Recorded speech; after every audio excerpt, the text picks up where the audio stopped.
જે અધિકારીઓ જે પોલીસ તંત્રના લોકોએ ભારતીય જનતા પાર્ટીનો હાથો બનીને કામ કર્યું છે એના પણ પુરાવા જ્યાં જ્યાં મળ્યા છે એની સામે પણ આવનારા દિવસોમાં કાયદેસરની કાર્યવાહી પણ કરીશું ને એને જવાબ આપવો પડે એવી સ્થિતિમાં પણ લાવીશું.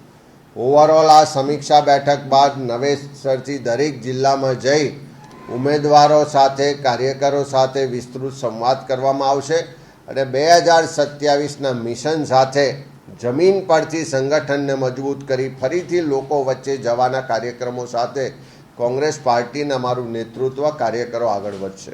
ઘણી જગ્યાએ અમારા જવાબદાર જે સંગઠનના હોદ્દેદારોની નિષ્ક્રિયતાની વાત પણ સામે આવી છે. એમણે જે વધારે સક્રિયતાથી કામ કરવું જોઈએ, વધારે કાળજી રાખવી જોઈએ, એમાં પણ ક્યાંક કચાશની કોઈ જગ્યાએથી રજૂઆતો આવી છે.